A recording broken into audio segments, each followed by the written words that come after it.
Alright, in this video we're going to talk about solving systems. We talked about graphing last time. This time we're going to learn how to solve a system using substitution. So go ahead and pause the video, write down your title, standards, and I can statement, and we'll get started. So here's the first example. I'm going to pause real quick and I'm going to fast forward to the steps and then we'll come back to this one. So don't write that down yet. Okay, sorry about that. So anyway, these are the 3 steps that you need to write down. They'll make more sense here in a few minutes, so I don't want you to worry if they don't make a whole lot of sense. Go ahead and pause and write those down. Okay, so here we go with the first example. So your first step was to take one of the equations and solve it for either x or y, okay? In this particular example, the top equation is already solved for y. So now what I want you to do then for step number 2 is take the stuff that y equals and you're going to plug it into the other equation for the letter that it equals, okay? So if you have y equals the stuff, then plug that stuff into the other equation for y. So when you do that, it looks like this. You have your 2x plus, and then you're going to take the y out and put the stuff that y equals in. So that's negative 4x plus 12, and then equals 2, okay?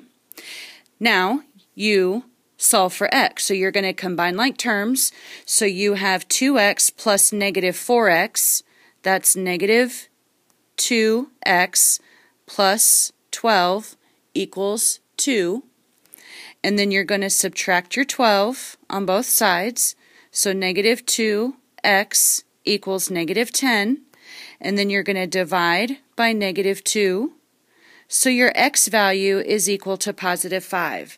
Now, remember, we're looking for an ordered pair here, okay? So our x value is 5, and what we're going to do is we're going to take that 5 and plug it back in to one of the original equations in order to find our y value.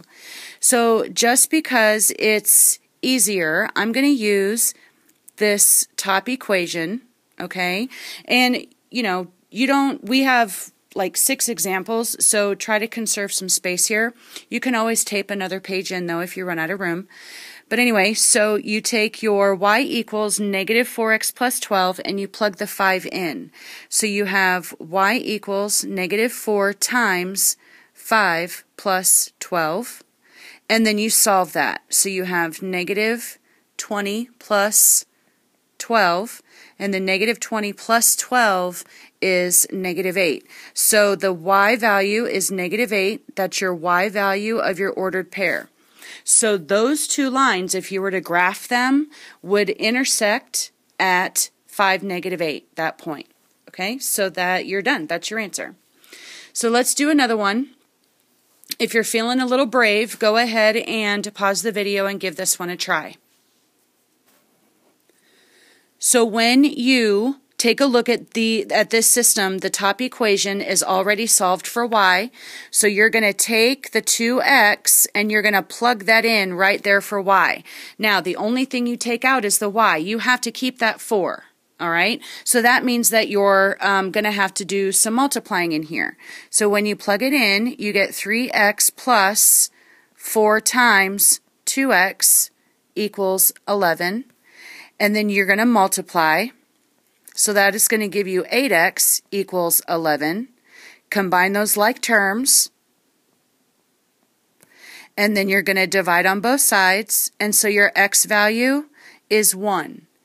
Then go back to one of your original equations. Okay, the top one is going to be easier because it's already solved for y, and the y is what you need. So you have y equals 2 times your x value, which was 1. So you have y equals 2. So then your solution ordered pair is 1, 2. All right, so let's go to another one. Okay, we're going to kick it up a notch here, though. So notice on this one, neither one of those equations are solved for either one of the variables. But if you take a look at that top equation, notice that the x is out front, it's by itself, and it's positive. So this is one thing I want to clue you into, is that one of those equations will always be easier to solve for one of the variables than the other one will be. Okay, so in this instance, I'm going to take this top equation and I'm going to add 2y to both sides. So that's going to give me x equals 2y minus 3. Okay, don't forget that's a negative. You got to keep that in there. Okay, so now you have x equals 2y minus 3. So you're going to take that 2y minus 3 and you're going to plug it into the second equation for x. So when you do that, you have 3 times the stuff that x equals, which is 2y minus 3. And then the rest of your equation just gets written down. And now you're back to what we've been doing. So don't forget that that 3 means that you're going to have to distribute. All right? Don't forget to multiply both of those terms. So that's going to give you 6y minus 9 plus 5y equals 24. Combine those like terms. That will give you 11y minus 9 equals 24. You're going to add your 9 to both sides. That's going to be 11y equals 33. And then you're going to divide by 11 on both sides, and so y is going to equal 3. Now, don't be, I know you're going to be tempted to use your x equals 2y minus 3 because it's already solved for x, but you can't do that. You always have to go back to one of the original equations. Okay, so you can still use that top equation, but you need to use the original form of it. So if you do that, you have x minus 2 times, well, let's try that again. X equals 2 times 3. Sorry, that's a minus. Minus 2 times 3 equals negative 3. Okay, so then that's going to be x minus 6 equals negative 3.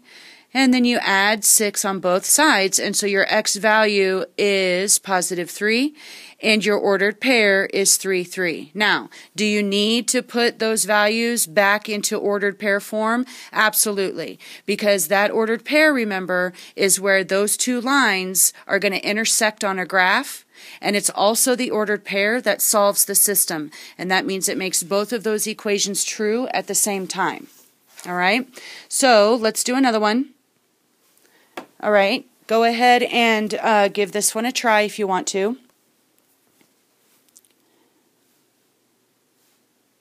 Okay, so it really doesn't matter which equation you choose to solve for which variable. In this instance, I am going to do the top equation and I'm going to solve it for y. So I'm going to subtract 3x on both sides. That's going to leave me with negative y equals negative 3x minus 12. And then I've got to divide everything by negative 1. So I'm going to work with y equals 3x plus 12. So then I'm going to take that stuff, that 3x plus 12, and I'm going to plug it into the second equation for y. So when you do that, it looks like this. You've got 4x plus 2 times 3x plus 12 equals 20. And then that's negative 4x plus, distribute that 2 to give you 6x plus 24. And then you're going to combine those like terms. So negative 4 and 6 is 2.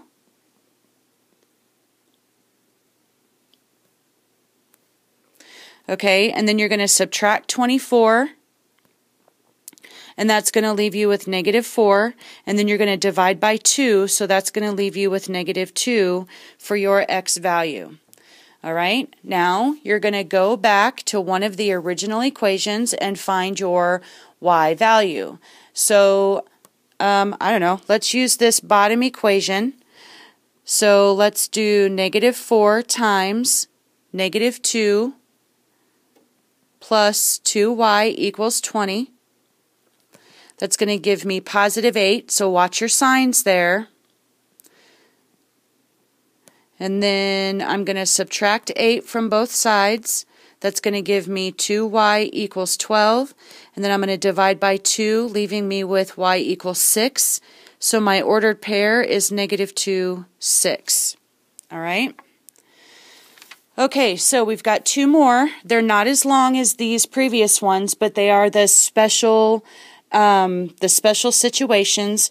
So you're either going to have no solution or infinitely many. I want you to see what those look like. Okay, so go ahead and get as far as you can on this example on your own. So go ahead and pause and give this one a shot. Okay, so I'm going to take the bottom equation and I am going to solve it for y. So I'm going to subtract x on both sides, so I'm going to work with negative x minus 2. This negative x minus 2, I'm going to then plug into the top equation for y. So that's going to leave me with 2x plus 2 times the stuff that y equals, and then equals 8. So now I'm going to distribute my 2. So that's going to be 2x minus 4 equals 8.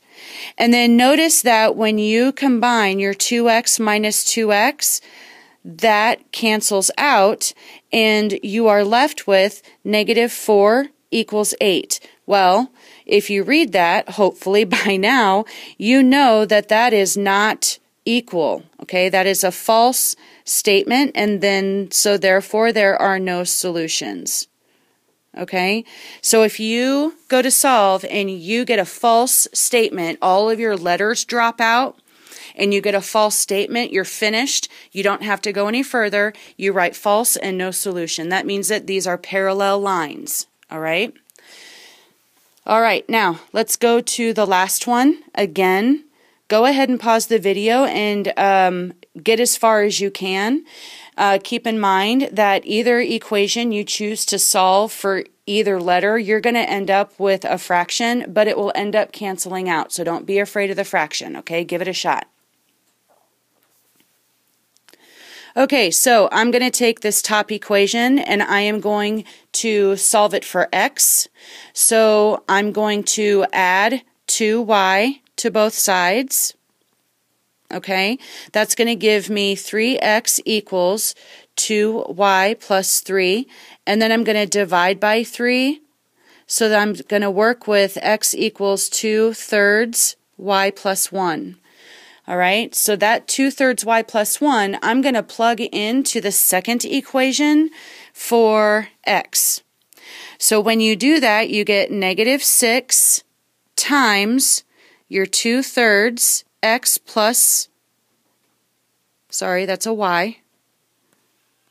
So 2/3 y plus 1 plus 4y equals negative 6. Now, notice that when you distribute this 6, okay, your fraction is going to cancel. So when you do that, your 3 cancels with the 6, leaving 2, leaving a negative 2, okay, and then, so negative 2 times 2 is negative 4y. Now, go back to the 6, though, okay, and distribute the 6 with the 1. So you're going to have,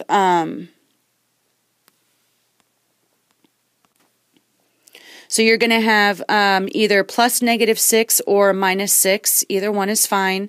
So minus 6 plus 4y equals negative 6. And then notice here what happens when you combine your negative 4y and your positive 4y. Those cancel out. And now take a look at what you are left with. You're left with negative 6 equals negative 6. Now, that is a true statement. So that means that there are infinitely many solutions to this system. Okay? Now, that also means that these two equations are just different forms of each other. Okay, so I want to erase some of this and show you something really quickly, because I'm hoping you get to the point where you can recognize this. If not, it's no big deal. You're just going to have more work to do. But if you take that bottom equation and you divide everything on that bottom equation by -2, okay, do you see how that turns into 3x minus 2y equals 3, which is the exact same thing as that top equation? So those are the exact same line, one graphed on top of the other. So that means they share every point on the xy axis. So infinitely many. Okay, so that's it. I know it was a lot. Don't worry if it doesn't all make a total, to make a ton of sense yet. We will work through these in class, and we will take a couple of days with it if we need to, okay? So make sure you bring your questions to class, and I will see you tomorrow. Sorry the video was so long.